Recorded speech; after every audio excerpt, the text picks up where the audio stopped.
In this era of deep complexity, He's a friend of CNN. That's why nobody watches CNN anymore, because they have no credibility. beyond the edges of black or white, America is going to reach heights that it has never seen before.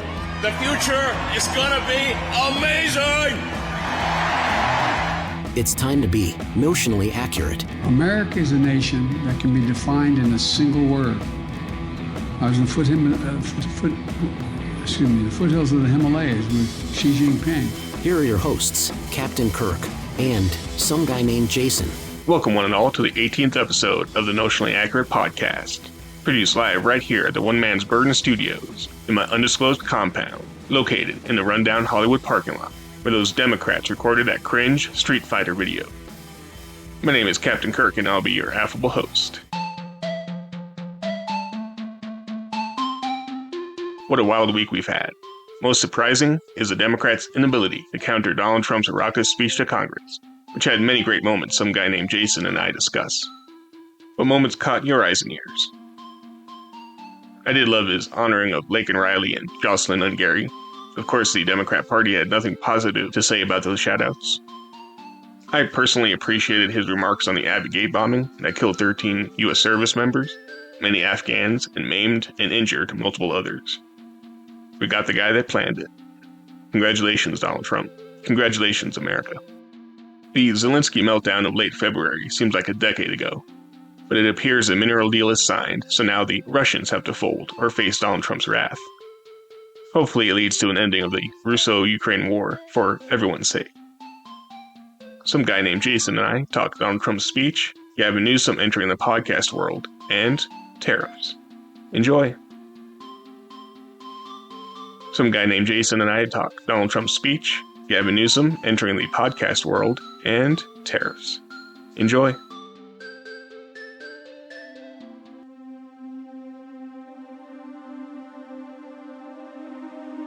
So how many times have you actually watched the speech? And how many times have you watched it? I have watched the speech 3 times. Yeah, have you 3 times? 3 I times. thought you said twice. 3 times. Well, I I know. listened to it twice and watched it once. Well, here's the thing, and to be honest with you, I did not watch it all the way through. I heard clips, and I believe I listened to the majority of it. But what I did get during the address of Trump speaking was you sending texts. I would say, and I mean, I know you pretty well. I would say somewhat intoxicated texts. You know, texts that these texts were coming. The motivation from these texts, I think, were coming from something brown and liquid. But you were texting how much you love him and America, and so I could see why. I could see why you would need to at least listen to it twice, because there's probably no way you remember it the first time. But it was a heck of a speech. I don't know. I mean, can you remember something like that before? Really can't. And it landed. And it landed really well. Just the way he stuck it to them throughout the entire speech. Starts off with, I've been here five times. This is my 5th such speech to Congress. And once again, I look at the Democrats in front of me, and I realize there is absolutely nothing I can say to make them happy or to make them stand or smile or applaud. Nothing I can do. You guys will never clap for me. I could solve the worst disease. I'll wipe out the entire population. I could find a cure to the most devastating disease, a disease that would wipe out entire nations, or announce the answers to the greatest economy in history, or the stoppage of crime to the lowest levels ever recorded. And these people sitting right here, I still won't get applause. No one will cheer. Certainly will not cheer for these astronomical achievements. They won't do it, no matter what. Five times I've been up here. It's very sad, and it just shouldn't be this way.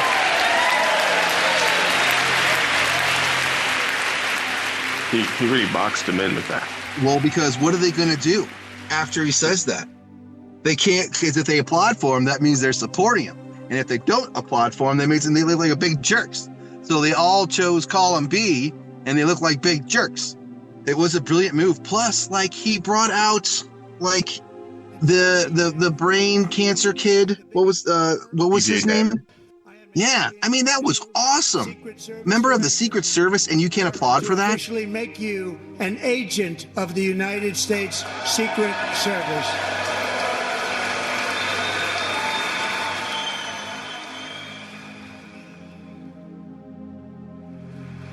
Jason Hartley. I like that one. That one was cool too, where he got into West Point. And you can't applaud for that? I'm pleased to inform you that your application has been accepted. You will soon be joining the Corps of Cadets.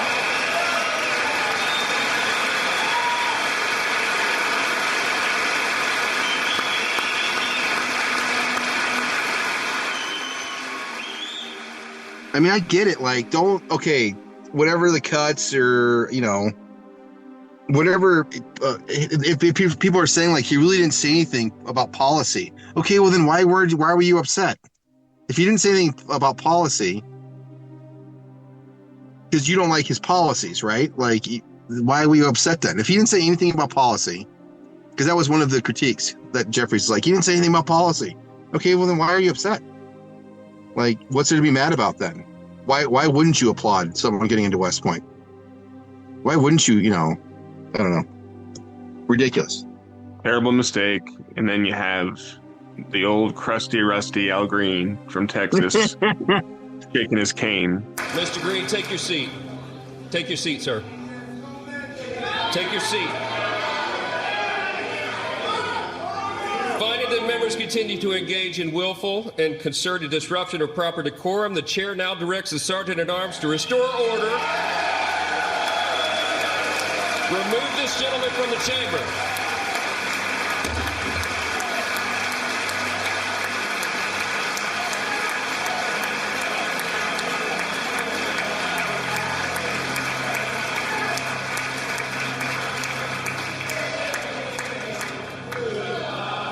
Well, and you heard the clips of how it was for some of the Congress people. I think one Congresswoman, I forget her name, but she said it gave her slavish vibes because an old black man was yelling at a southern white man and trying to express his rights, and the southern white man was using his authority over him.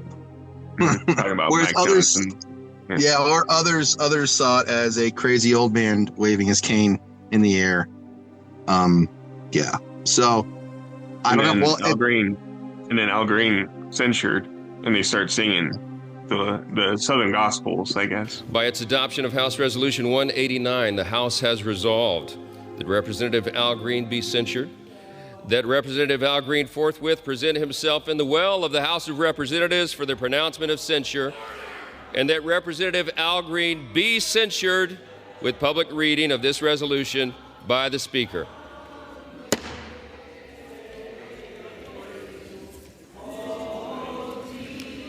Well, and what's so funny is my first thought of that is such an old hippie way of protesting. And what's really interesting about this is you can really see the divide between the two types of Democrats. There is still the old hippie, we shall love like how, and that was so awkward to listen to that. I don't know. It's amazing that I don't know what the odds are, numerically speaking, that they're all tone deaf. That's amazing. Not one of them could sing, but that's neither here nor there. But their response is that, or they have ping pong paddles during the speech, and they have like that young edge cutting, like flashing things, and I don't know. It's just a very odd party right now. It's a very odd party, I'm sure, to be part of. Don't forget, Jason, they also have the Street Fighter meme video. Oh my God.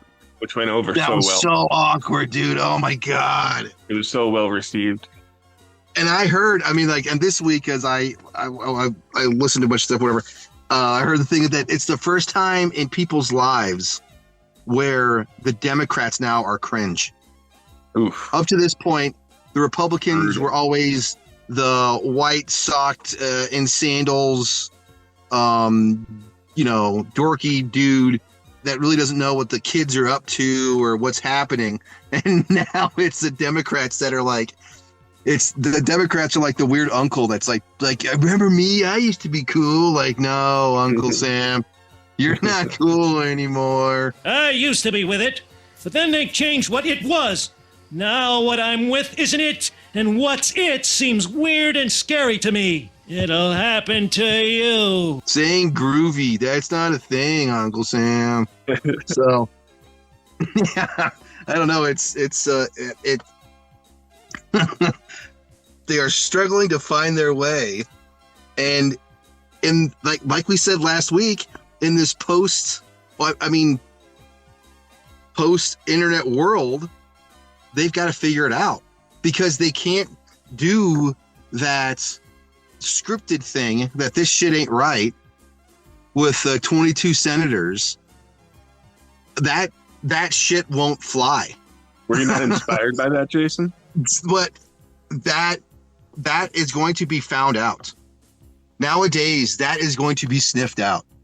If that is the best you've got, that is going to be sniffed out. Their plan is for Republicans simply plan billionaires win, families. That is the truth. And that is the truth. And that is the truth. Did you hear Cory Booker? I don't know what his position is. He might be like the Democrat Senate campaign committee chairman. He was asked about the montage that was put out, and all he could say is, well, thanks for boosting our content. So you think it went over well? Because on the right, they're saying, it looked too synchronized. All the in this world where people are competing for attention, it got attention and got many more views, especially because people on the right kept elevating our content, which I appreciate. Thank you. Yeah, but the response was total mockery, and I reveled in it. Well, and how do you not turn a little pink from that? Like, how do you know, like, hey guys, we look a little stupid? But see, that's the difference between the Pelosi guard and the Jeffries guard. The Pelosi guard is more of the old guard. The Pelosi guard is more of the, okay, what we'll do is we'll control these, these websites and these channels, we'll give them the script for this, and they'll control it like that. Whereas like the Jeffries, they can't control anything because it's all been blown apart. So they're still trying to do it the old way, but you can't do it the old way. It's done. Does that make any sense? So Hakeem Jeffries has an uncle, Leonard Jeffries, a very esteemed scholar in, I'm sure, Afro history or what have you.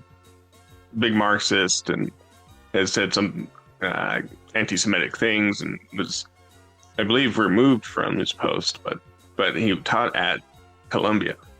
Hey, taught at Columbia? Get out of here. Are you serious? Yep. While Leonard Jeffries did receive his master's from Columbia in the 1960s, the controversy over his teaching occurred when he was the Black Studies Department chair at City University of New York in the early 1990s. So are you still going to do, are you going to come out with a documentary or something on this Columbia thing?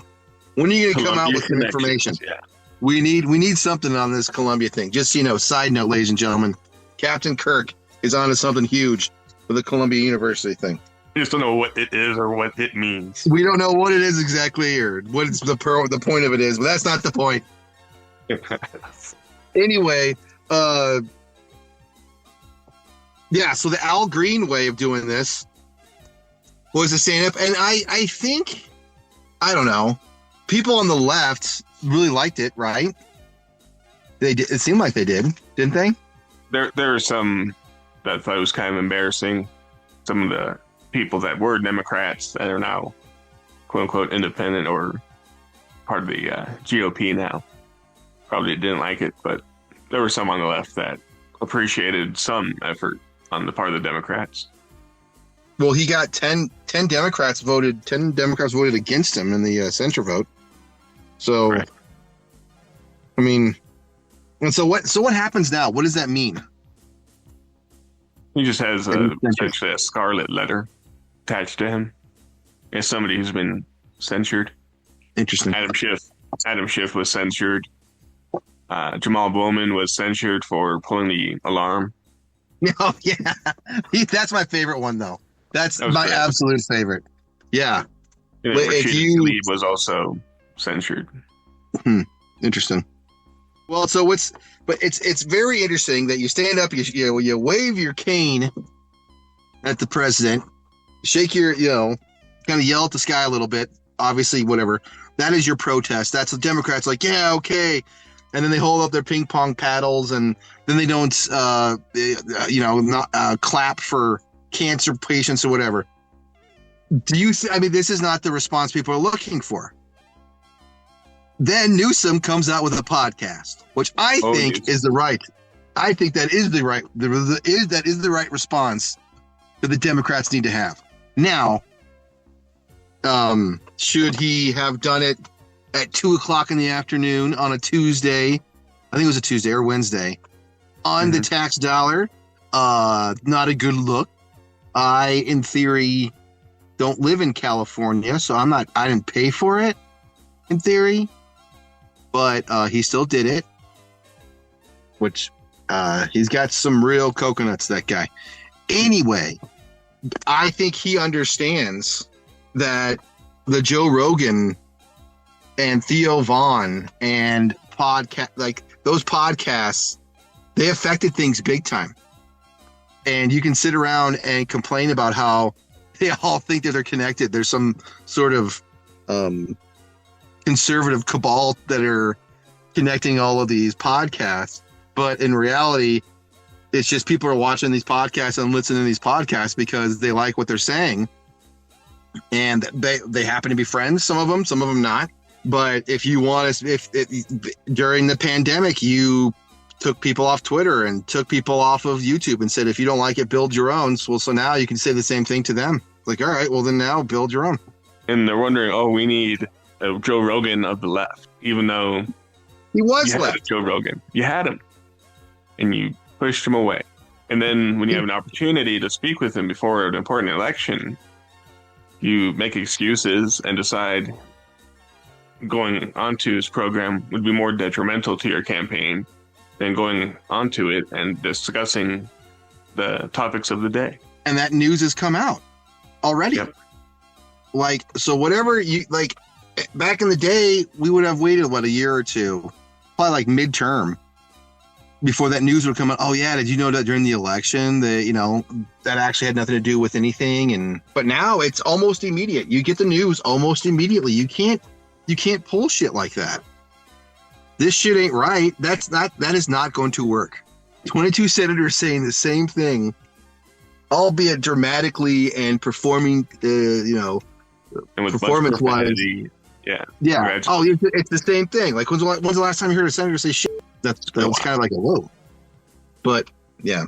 So I don't think that's not the route.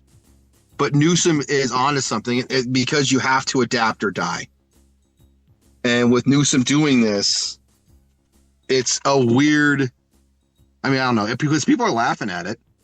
How many episodes do you think he'll get in before he just stops?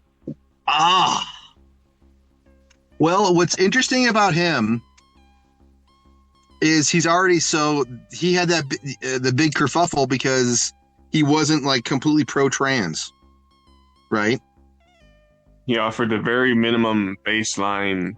Yeah, he wasn't anti-trans, but he wasn't pro-trans. So, right. Because he's trying to moderate the topic, I think a little bit. He wants to run in 2028. Yeah, so I think he's gonna be around. I think what he's going to do now. I heard the quotes. He said, "Why wait until I'm not governor to have a podcast? Why not just have a podcast now?" He's so slimy. Anyway, very greasy. Yeah, he's the worst. Anyway, so yeah, but he knows what he's doing. He's building this podcast to run. Yeah. So I think he's going to have it for years. I think we underestimate Gavin at our own peril. Yeah. Well, I think, yeah. Well, I mean, he got to the position he's in because he has done. That's the same thing people say about Kamala. Like, yeah, okay, she's an idiot, and I agree with you, but there's something there that she could do. That's why she's there and doing what she does. You know what I mean? And there's some things she did for sure. That's no doubt. I did not define on what those things are. I did not say what the things are. I didn't say what the things are. As vague as you are, my friend. I did not say what the thing is. I did not say what things are. But all I'm saying is, I think it's very. And if Newsom does use this as a tool to run, that's wicked smart. You know what I mean? If he does get, or it'll come back to haunt him. Oh yeah, I mean, who knows? But he constantly gets dunked on by his own guests. Yeah, it's gonna come back to haunt him.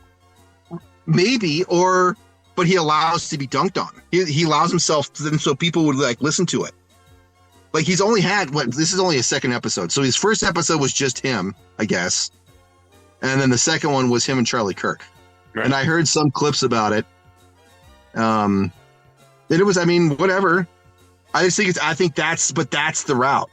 That's the route. Not the starting riots on college campuses. That's not going to get you anywhere. Not the whole transgender thing. That's not going to get you anywhere. It's going to be like podcasts and going more towards the middle. It's the same thing we were saying last week, but this is a very interesting step that people are making fun of. But like, what if AOC got a podcast? You know, the problem is all the left entertainers have all been pushed right. So they're not really left with entertaining people.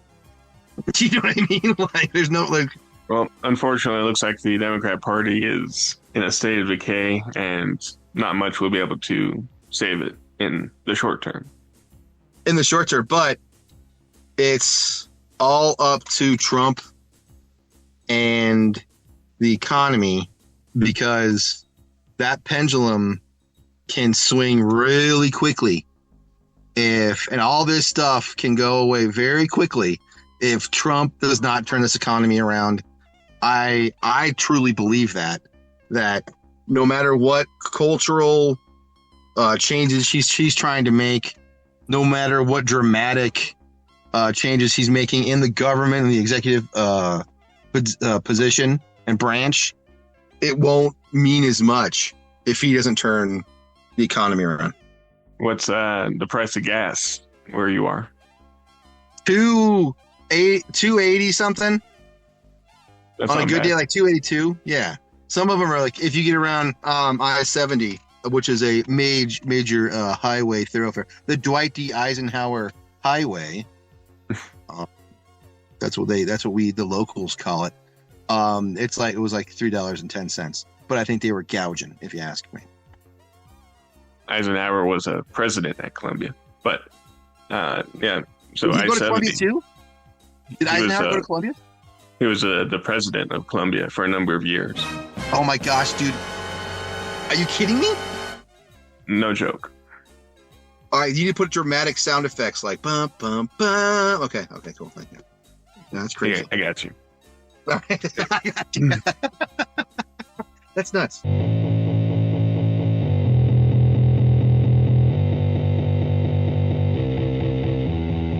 Obviously, we're only like 2 months in, right?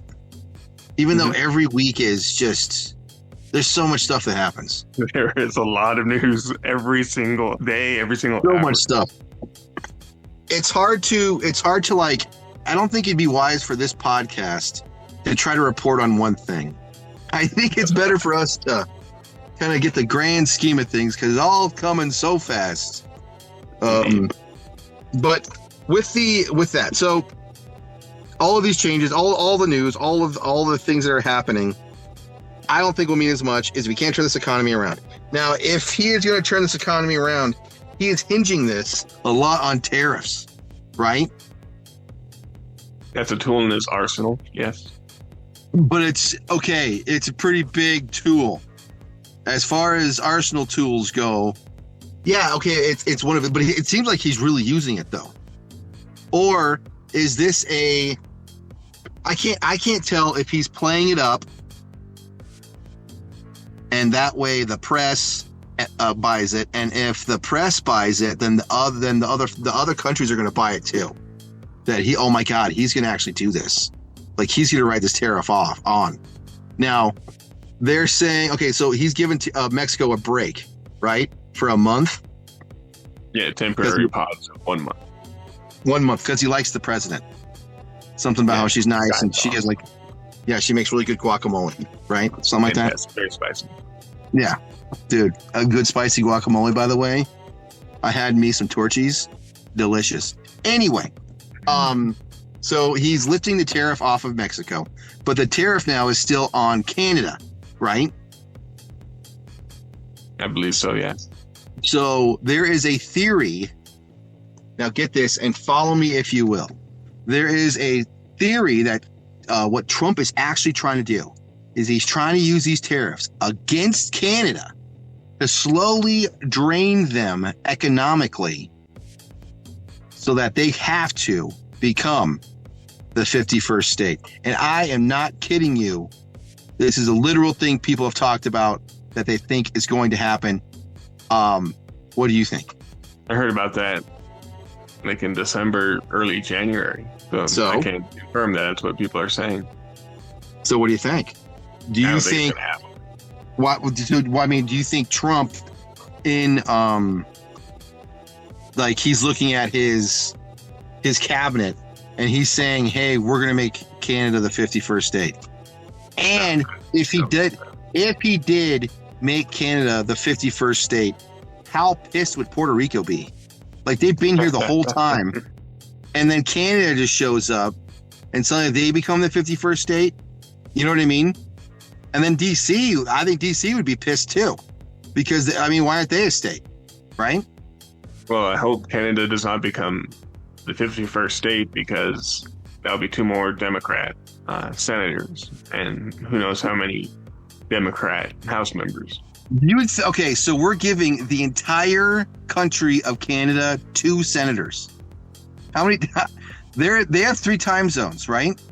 If Canada is one state, otherwise we would have 57 states or however many. How many states? Well, how many states does Canada have? How many provinces? I don't know. I'm an American. Provinces, yeah.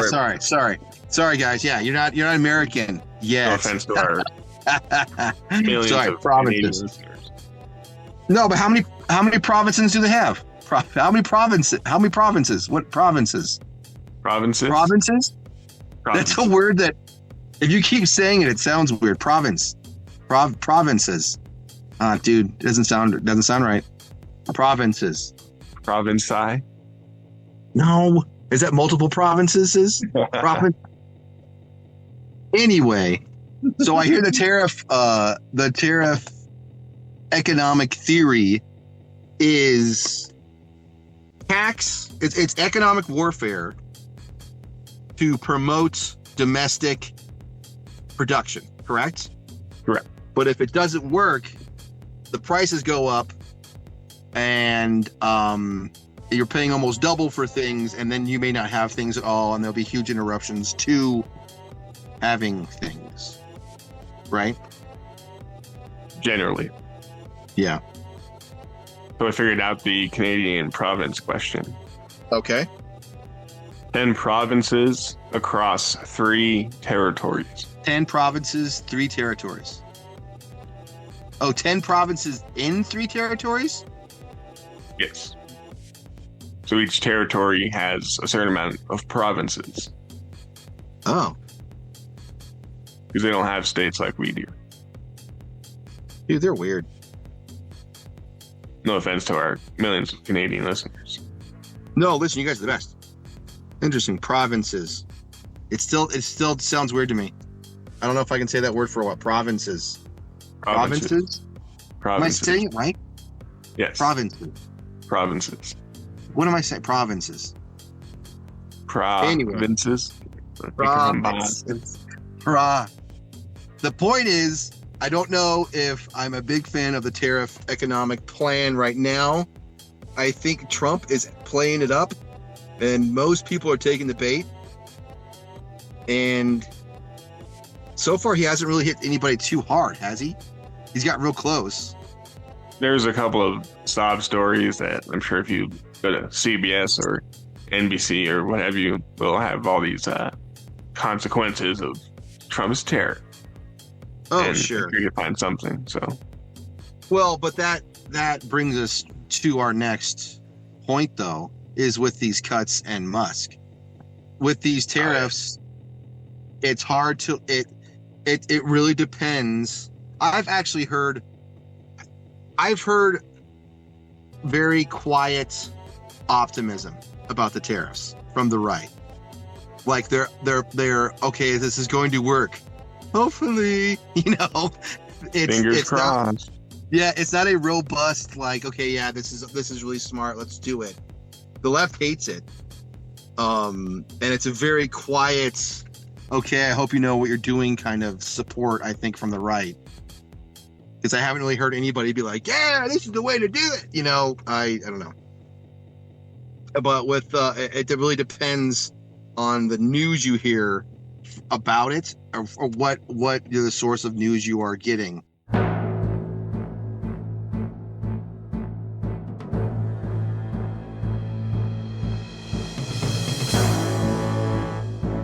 On it. And that brings us to Musk. And we were talking about this pre-show that Musk is a person that it really, honestly, any story you hear about Elon Musk right now, it honestly depends on what your source is that you're listening to. Because he could be the worst person in the whole world, who's the biggest jerk, and he's bringing in 18-year-olds who are, ripping, doing bong rips and just hitting the delete button and changing people's lives, and who cares? Or you listen to, and he's a complete genius, and everything he's doing is smart and he's calculated. And I heard it was a left podcast, and they were borderline cheering and laughing about the space. What do you call it? Not the shuttle. Starship. The Starship exploding. And they're like, yeah, I don't know. That's 4 out of the last 8. I don't know. NASA's got... It's like, guys, what do you... Like, this is literal rocket science. So, like, why are you critiquing this right now? Like, are you kidding me? I don't know, man. 4 out of the last 8. Like, so what are you suggesting here? That for him to stop? And then, of course, they then implied that his cuts are actually helping him and his company, and which I haven't looked that much into. They might be getting a huge benefit from all these cuts, or that could be something else that's misconstrued, and I would have to actually like find out myself how much he actually has, contracts he has with the government and what it means.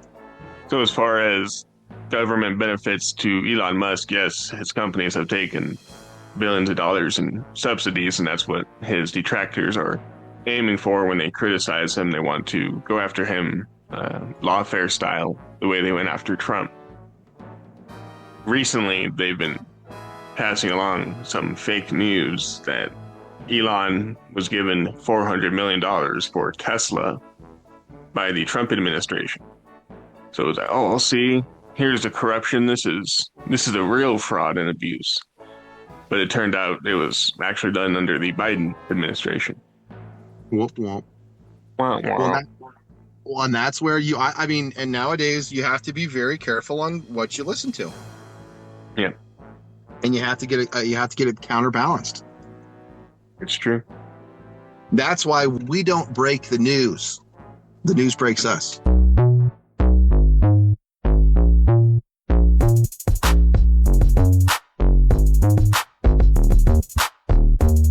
Anyway, thanks for listening to episode 18 of Notionally Accurate. I'm your host, Captain Kirk.